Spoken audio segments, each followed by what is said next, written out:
What's up, guys? Welcome back to another episode of Revealed. This week we are standing inside of a 24-foot box truck that we rented to bring a bunch of millwork onto our Cambridge project that we are currently getting ready to install.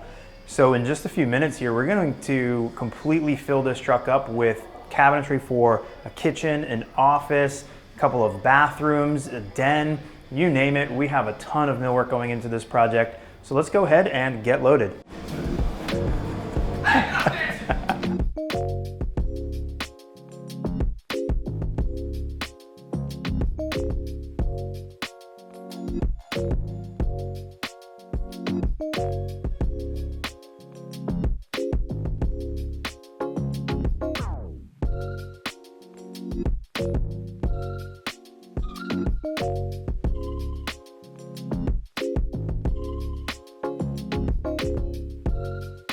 All right, so as you can see behind me, we are now fully loaded, and this isn't even the half of it. From here, James is gonna take over for me and kind of walk you through the process of getting started on installing our cabinetry.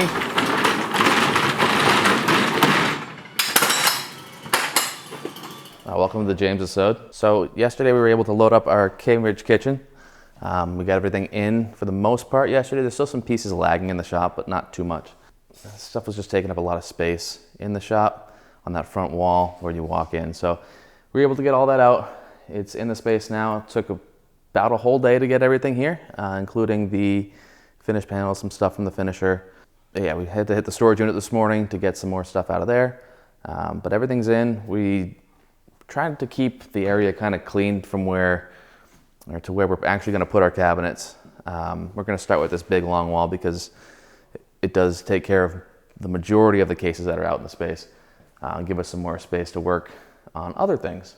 The finish panels we like to keep off to the side. We don't like to have them out in the space because there's too many trades walking around, so we'd like to keep them in like at least semi-finished areas where they're not going to get beat up or banged around by everybody walking through. So as you can see on these cases, most of the boxes, drawer boxes, and different accessories have been installed in shop. The reason being is that we didn't order these through our regular drawer manufacturer. We got these through Bloom, or was it Bloom or Blum? I don't know. Everybody calls it something different. But one of the driving factors of that are the way that these Lego boxes are set up. There's a clip that goes onto the door that then locks into this, and you have all your adjustments instead of being in the screws like we did a while back. You have all the adjustments just in the drawers themselves with these little Allen keys. So what that looks like on one of our drawer fronts, I think I have one over here.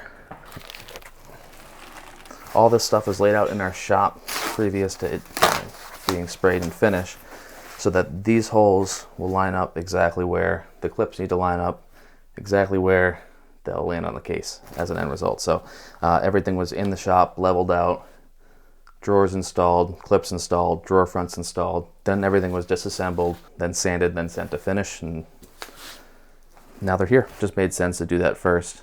Put those in the shops. There was no questioning, no drilling afterwards, maybe possibly making a mistake on site, grabbing the wrong drawer, anything like that. So kind of takes the thinking out of that part of the deal. This wall here is actually going to be padded out because it's all lowers except for the left side has got some taller cases.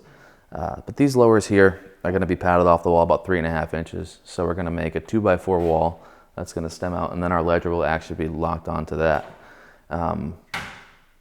We got some challenges in having drain pipes and whatnot because this is a party wall, so we're limited on space. So we had to do some of that underneath the cabinetry, and there's also some other supply lines underneath there. Just tricky little things we did that'll be hidden once the cabinets are actually installed. That's why there's 90,000 of them. 16 screws down the backside.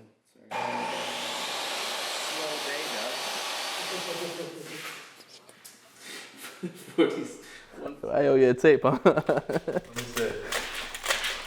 Gotta get it to reset. I think you broke it. I definitely broke it, and I'm sorry, and I'll buy you a new one.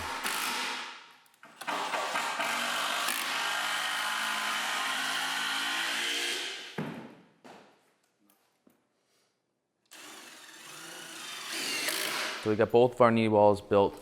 They're just about ready to go in.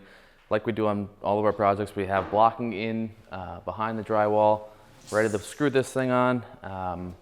Basically what these will do is just plumb us out or flush us out with that wall there, making everything on the same plane. The countertop will go back in over this, so this will never be seen. It's more for just support and be able to actually screw our cases to something solid. All right, so you guys just saw James pick up here in the shop and deliver everything onto site, and some of the challenges and obstacles that him and Patrick were facing in the field, getting everything, some very large items, into the actual unit. But before I let you go, just wanted to give you a quick rundown of what we have in the shop for the next week. So as you can see behind me, shop space looks very different from a little bit earlier. We have all of those parts out of here, and we've taken the cabinets for this project and have actually stacked them up out of our way. And you might notice that in some of these cabinets, there are no drawer slides. That's right, a lot of people are having difficulty getting some drawer slides. There's been a lot of delays in getting them, and we're no different. We're subject to those same delays, so we are also waiting on slides and some other hardware as well. But once we get that in, we'll go ahead and pop that right into place. That's why everything is face out, so we can access it later on. But right now, we're kind of in between two large projects, so we're taking this opportunity to button up some small projects and some loose ends here in the shop. We're not going to dig too much into them yet because there's a lot going on here, but a quick sneak peek is, if you guys remember one of our projects from last year, it was this beautiful slatted master suite renovation. Well, we're doing a little bit more in there, and if you recall, this is what those slats looked like. We will be doing something special here for those slat walls, so stay tuned for that. We also have another screen wall coming in. We've teased you guys about this a lot, but we haven't quite done it. We're gonna get started here soon. And one more thing is all of these pieces here on the bench. Well, you're looking at it, you might think this is the same profile from the kitchen that you just finished. Why do you have so much extra stock? Well, it's not actually extra stock. We actually have a second phase for this project that's going to be a built-in closet and nook. So while we're milling up the stock for the doors, drawers, face frames, things like that on the kitchen, we went ahead and milled it all up for the closet as well. That way we're not having to set up and do this multiple times. Everything matches and it's all done in one shot. If you guys have any questions, drop them in the comments below. We didn't get a chance to do a Q&A this week, but with all these comments that are coming in, we will get to one in the future. As I mentioned, I am out of town next week, so James will be filling in the entire episode for me next week. So be sure to check out that one, and thanks for watching.